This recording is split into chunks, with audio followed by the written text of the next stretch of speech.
Welcome back, everyone. I'm so pumped you're joining me for this explainer. Look, if you're the kind of person who geeks out over how complex systems are put together, and let's be real, I know you are, you're going to absolutely love today's breakdown.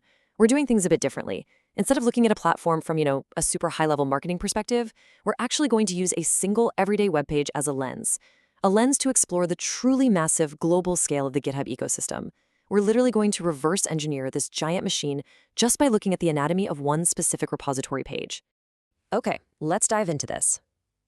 Here's our sitemap for today's journey. We'll start with Welcome to the Ecosystem, then hit AI and Developer Workflows. Move on to Scaling Security and Solutions, check out Open Source and Community, and finally, wrap up with Accessing the Course File. All right, starting off with Section 1, Welcome to the Ecosystem.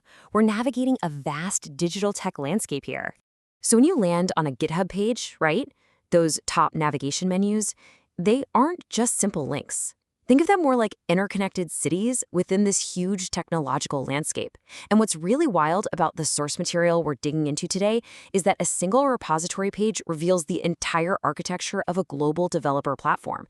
I mean, before a user even bothers to click sign in to view the file they actually came for, they're presented with this massive array of platform capabilities, just hiding in plain sight.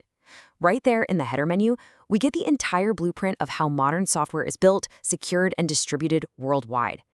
Moving right along to Section 2, AI and Developer Workflows. This is all about building the future of code. Let's look at the very first major pillar, sitting right there in the platform menu. Up at the top, under AI Code Creation, we've got GitHub Copilot. Now, the tagline is, Write Better Code with AI, but it actually goes way beyond just autocomplete for text. It explicitly mentions directing agents from an issue all the way to a merge. And this is a total game changer. It perfectly illustrates how AI isn't just some bolted-on side tool anymore. It's baked directly into the core coding experience, automating the whole development journey from the initial problem to the final deployed solution. Now, what's really interesting about this is how it fundamentally removes the friction of kicking off a project. Under Developer Workflows, we find code spaces, which is defined as instant dev environments. When you pair that with actions, which, as the menu tells us, is there to automate any workflow, you completely revolutionize how developers build. No more wasting days agonizing over local environment setups. The ecosystem just hands you the environment and the automation instantly. Boom, ready to go. Next up, Section 3, Scaling Security and Solutions. We're talking enterprise architecture now. A platform isn't truly global unless it can scale securely. And the solutions and application security dropdowns tell us exactly who is relying on this infrastructure. Get this, look at the specific industries explicitly listed here: healthcare, financial services, manufacturing, and government. We're definitely not just talking about indie devs hacking away in a basement anymore. These are massive, highly regulated, enterprise-level sectors demanding rock-solid security. And they're all relying on the exact same platform that we use to, say, host a simple PDF file. And honestly, this brilliantly captures the platform's incredible versatility. On one side, you've got these massive enterprise use cases, stuff like app modernization, DevSecOps, which weaves security into literally every step of development, and heavy-duty CI/CD pipelines. But then, right next to all that heavy machinery, the menu offers tailored solutions for small and medium teams, startups, and even nonprofits. It's this incredibly elastic ecosystem designed to stretch from a two-person startup all the way to a global government entity without breaking a single sweat. On to Section 4, Open Source and Community, the sheer power of collaboration. So if the enterprise features are the engine of this platform, the open source community is absolutely its beating heart. I want to quickly guide you through this breakdown pulled straight from the Open Source and Resources menus. Under Programs, you've got incredible initiatives: the Security Lab, the Accelerator, GitHub Stars, and the Maintainer Community. Over on the Resources side, events, ebooks, GitHub Skills, and the Community Forum. And what's the glue holding all these fantastic resources together?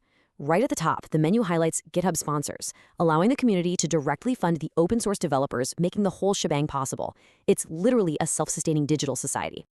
And finally, Section 5, Accessing the Course File. Let's move to and see how this belts. We're zooming right into the micro level. Okay, so we're dramatically pivoting here from that macro ecosystem all the way down to the specific repository we are here to analyze today.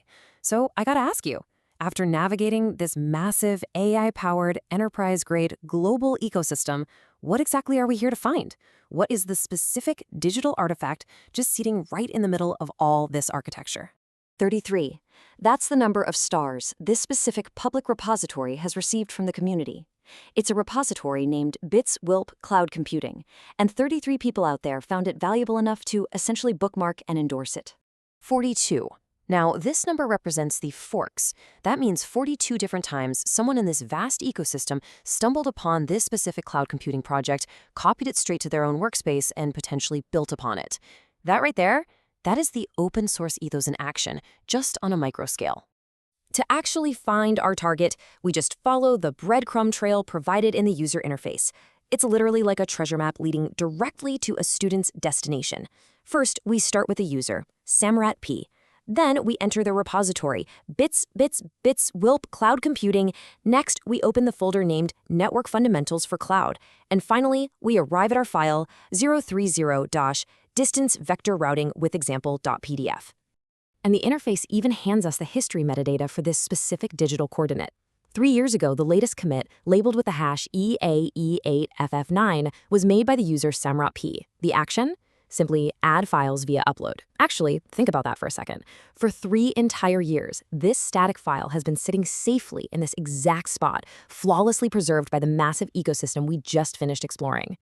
And the size of this file, 1.31 megabytes, the ultimate destination of this massive journey, navigating past enterprise DevSecOps, AI copilots, and government-level security architecture, is a simple 1.31 megabyte PDF containing a network routing example for a cloud computing class.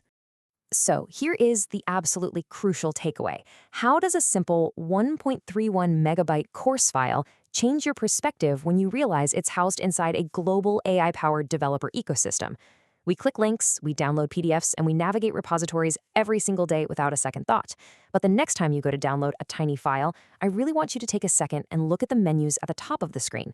Look at the sheer architecture hiding right there in plain sight. Because that simple click, it is supported by a colossal, interconnected enterprise world that is literally building the future of code. Thank you so much for joining me for this explainer, and hey, always keep looking for the macro in the micro.